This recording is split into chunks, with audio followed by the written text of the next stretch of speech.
Nel 2015 è uscito questo libro chiamato Una corte di spine rose. Fa parte di una serie di libri dell'autrice Sarah Maas, che hanno superato i 75 milioni di copie vendute.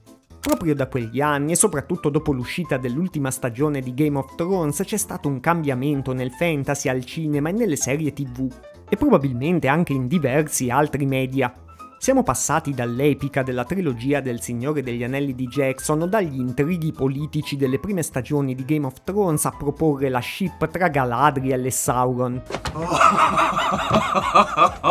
In questo video però vi porterò in un viaggio nei meandri di questo cambiamento e vi spiegherò come riguarda tutti, anche chi pensa di non essere interessato a questo cambiamento, di non esserne influenzato e chi non segue il fantasy. La nostra storia inizia con delle saghe come Harry Potter o Twilight che tutti conoscete. A differenza del fantasy epico, queste hanno come protagonisti dei ragazzi, e l'attenzione di una certa parte del pubblico è andata presto verso le storie d'amore che sono presenti in queste saghe. Anzi, ci sono dei fan che ne hanno inventate pure di nuove, come la storia d'amore tra Draco Malfoy e Hermione, che dovrebbe anche diventare un film vero e proprio a breve. Penso che a molti di voi non possa fregare di meno di queste cose, tranquilli, neanche a me. Ma ho compiuto per voi l'eroica impresa di indagarle e alla fine vedrete che non sarà stato inutile. Insomma, alcune autrici e alcune case editrici hanno notato il successo di questo trend e hanno cominciato a scrivere sempre di più dei racconti incentrati su una storia d'amore in uno scenario fantastico. E così arriviamo a Una corte di spine rose che ha avuto un successo immediato. Qui una ragazza di nome Feyre viene trasportata in un regno fatato dove può conoscere il misterioso Tamlin e potete immaginare il seguito. Nel 2023 il modello è stato ripreso dalla scrittrice Rebecca Yarros, che ha iniziato una saga chiamata Empyrean. Pure qui la protagonista è una ragazza che si trova nel mezzo di un triangolo amoroso in un mondo fantasy. Queste sono solo le due saghe più famose, ma in realtà questi libri fanno parte di un fenomeno che ha dato inizio a un nuovo genere letterario, il romantasy. Il genere viene trainato ampiamente da TikTok e in particolare dai booktoker, cioè quei TikToker che raccomandano libri da leggere. Fin qui niente di strano, no? È un nuovo fenomeno letterario come ce ne sono stati tanti altri in passato. E questa è la visione fantasiosa o meglio ingenua del fenomeno che trovate sulle pagine delle case editrici che non a caso vogliono vendervi questi libri.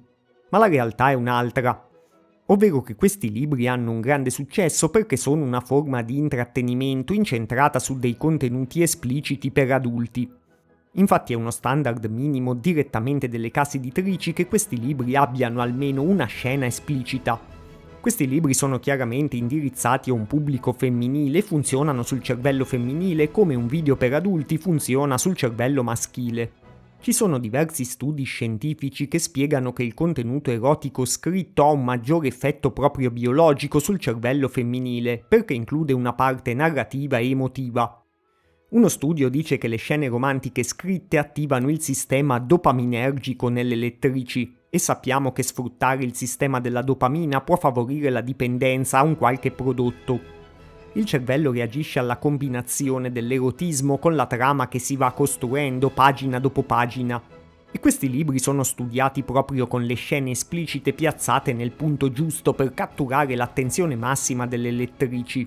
Per esempio nella fase di distensione dopo la climax di un arco narrativo interno alla trama. Le booktokers valutano direttamente i libri a quanto sono spicy, cioè alla quantità di erotismo presente, e questi libri sono inseriti direttamente in delle categorie, come il loro equivalente in formato video sui siti per adulti. Oggi però per mantenere l'interesse delle lettrici più accaniti si è andati ben oltre una semplice scena esplicita inserita qua e là. Ci sono addirittura delle donne che dichiarano online di preferire questi libri perché ci trovano delle cose che sarebbero illegali da filmare in formato video. Adesso questo non è un video in cui voglio analizzare la moralità del fenomeno. La letteratura erotica esiste fin dall'inizio della storia della letteratura migliaia di anni fa, sta inserita anche nelle mitologie antiche e di recente c'era già per esempio nella serie Harmony che vendeva milioni di copie. E non do neanche un giudizio sugli effetti psicologici del consumo di questa letteratura, perché non ne ho le competenze e lo lascio a chi ce le ha. La cosa che mi interessa è che questi libri sono prevalentemente un'operazione commerciale e come la corrispettiva industria di video pensati per un pubblico maschile fanno girare un sacco di soldi. E quando girano un sacco di soldi gli interessi e la posta in gioco aumentano notevolmente. Sarah Maas con la sua serie è diventata per il romantasy quello che J.K. Rowling è stata per il fantasy per ragazzi. Considerando tutte le sue saghe, il business totale generato dai suoi libri può realisticamente superare 1 miliardo di euro di vendite cumulative. La serie di Rebecca Yarros ha venduto 12 milioni di copie in 2 anni, che è un ritmo vicino ai mega fenomeni globali tipo Hunger Games o ai primi anni di Harry Potter. Magari sono delle cifre piccole per altri mercati, ma sono enormi per i libri e per l'editoria. E così gli editori hanno deciso di accantonare tantissime altre tipologie di fantasy per concentrarsi sul romantasy. Il romantasy domina il marketing fantasy attuale, gli editori cercano attivamente romantasy, è più difficile scrivere e vendere fantasy classico oggi. Per vendere il fantasy viene sempre più ibridato con il romanzo sentimentale e erotico. Prima il focus era il mondo di fantasia, oggi il focus commerciale è il legame emotivo e romantico dentro il mondo fantasy. Il romantasy in realtà poi sarebbe un sottogenere del romanzo erotico con degli elementi fantastici, non del fantasy. Ma nelle librerie potete trovare che viene messo a fianco al Signore degli Anelli. Nel mercato italiano, per esempio, si parla di una crescita del fantasy, ma al primo e al secondo posto dei libri più venduti nel 2024 c'erano proprio 2 volumi della saga di Rebecca Yarros. A questo punto in tanti potete dire a me non me ne frega niente, non sono nel pubblico di riferimento di questi libri, non li compro e non li leggo. Quindi la cosa non mi interessa e non mi crea problemi. Infatti fin qui magari è un discorso interessante solo se siete lettori di fantasy, scrittori o editori. Magari qualcuno di voi lo è, quindi sarà interessato anche a questo. Ma non ci avrei fatto un intero video se riguardasse solo questo ambito. Tutti sappiamo che queste serie di libri di successo possono creare dei fenomeni commerciali giganteschi e estremamente profittevoli, come è Harry Potter per esempio. E possono andare ben oltre i libri, plasmando i gusti e l'immaginario di intere generazioni. E proprio per questo i grandi studi cinematografici hanno preso nota e continuano a prendere nota. Dall'inizio del successo dei romantasy hanno deciso che era importante intercettare questo pubblico femminile di lettrici. E questo ha cambiato tutto per tutti.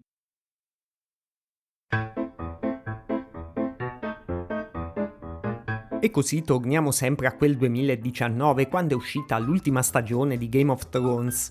In realtà almeno le ultime 2 stagioni della serie fantasy recente più famosa al mondo sono state caratterizzate da un progressivo calo della qualità narrativa e dei dialoghi, e da un focus crescente sulla storia d'amore tra Daenerys e Jon Snow. Poi quell'esperimento è riuscito malissimo, ma è un primo tentativo di intercettare questo nuovo pubblico.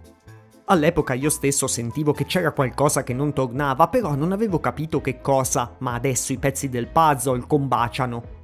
Pian piano abbiamo visto la distruzione totale di un universo che si basava sugli archetipi del fantasy come quello di Star Wars, che è cominciato proprio con una protagonista femminile.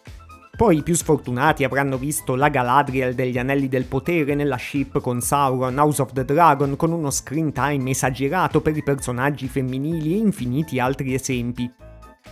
Questi tentativi più che altro hanno rovinato la reputazione di vari universi fantasy almeno tra il grande pubblico, ma non sono serviti effettivamente a portare più pubblico femminile nelle sale o a abbonarsi alle piattaforme di streaming. Infatti questi prodotti non sono riusciti o non hanno voluto replicare bene ancora la formula dei romantasy. Ai personaggi femminili sovrimpongono solo i tratti di personaggi maschili che vogliono potere e status. Le storie d'amore vengono rappresentate più come una cosa secondaria o direttamente come una debolezza. E i personaggi maschili inseriti nelle storie diventano quasi sempre deboli e ridicoli.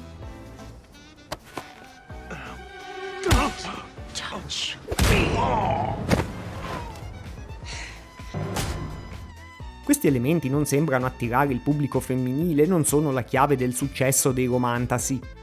Nei romantasy i personaggi femminili non sono il supereroe maschile solo con un corpo femminile.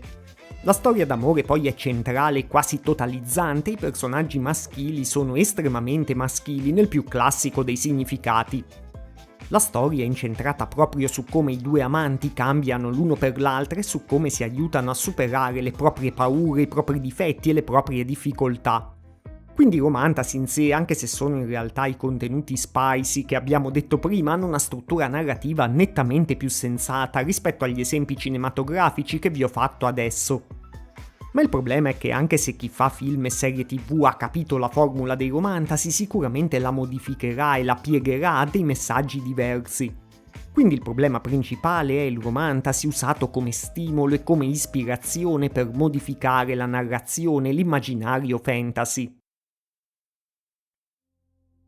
Quindi arrivati verso la fine del video avrete capito perché questo discorso, che apparentemente è molto secondario, in realtà è molto importante e ci riguarda tutti. Il fantasy, la fantasia e il mito sono dei racconti che contribuiscono a costruire la nostra cultura e la nostra identità. Non è un discorso da aula universitaria, da nicchia di fan sfegatati o solo per chi legge 100 libri all'anno. Anche chi non avesse fatto un giorno di scuola e non andasse mai al cinema è influenzato da queste narrazioni. Per chi segue da molto tempo il canale, magari risponde anche per qualcuno di voi al perché parlo sullo stesso canale di fantasy, di mitologia e di storia. Perché tutte queste sono narrazioni della realtà e sottostanno agli stessi criteri. Se vengono fraintese o se vengono distorte, possono modificare la percezione del mondo delle persone e quindi modificare in parte le loro vite. Possono essere sì intrattenimento e è giusto che lo siano, ma non sono solo intrattenimento. Sono dei modelli, sono l'impalcatura dei nostri sogni, delle nostre motivazioni, delle nostre aspirazioni. Il fantasy è uno dei modi di esprimere il mito dei nostri tempi, e gli uomini hanno bisogno dei miti fin dai racconti intorno al fuoco molti millenni fa. Hanno bisogno di degli archetipi in cui riconoscersi e di storie che rappresentano un sé idealizzato a cui aspirare. È come nelle grandi storie, padron Frodo. Quelle che contano davvero. La saga di Rebecca Yarros diventerà proprio una serie TV prodotta da Amazon, e penso di aver detto tutto. Dalle ultime notizie avremo una ragazzina, cioè la figlia di Sam, come protagonista pure di un nuovo film sul Signore degli Anelli. E ormai sarà facile ritrovare il tentativo di inserire degli elementi che abbiano un appeal tratti dal modello del Romantasy dentro i videogiochi fantasy o direttamente dentro la mitologia antica, che in realtà aveva un equilibrio già molto migliore come modello per tutti e due i sessi. L'Odissea di Nolan, che sta per uscire, è già un esempio di questo. Gli ho dedicato proprio lo scorso video, recuperatelo perché completa il quadro che vi ho dato qui. E questo succede mentre tanti che recensiscono film o serie TV anche qui su YouTube non dicono niente e se lo fanno andare bene. Quando invece bisognerebbe riportare in auge il viaggio dell'eroe, la grande compagnia dell'anello che sfida Sauron, il modello classico degli eroi epici. Le persone di quelle storie avevano molte occasioni di tornare indietro e non l'hanno fatto. Andavano avanti perché loro erano aggrappati a qualcosa. Questo era un nuovo video di Fantasia e Realtà, una serie pensata proprio per mettere in luce quanto la fantasia e quanto le visioni fantasiose su un argomento possano cambiare la nostra percezione della realtà e quindi la nostra vita reale. Una cosa di cui magari pochi si accorgono, a cui magari pochi danno importanza, ma sulla quale io voglio darvi gli strumenti per avere una visione più completa e per farvi la vostra idea. Se avete apprezzato il video potete iscrivervi e condividerlo con degli amici, spero che vorrete supportare dei contenuti come questo, che magari vi ha fatto fare anche due risate in qualche punto, ma spero possa anche avervi aiutato a fare qualche riflessione un po' più profonda. Insieme possiamo anche fare la differenza e decidere noi, e non Amazon, quali sono i nostri racconti e i nostri miti. Hai la mia spada. E hai il mio arco. E la mia ascia.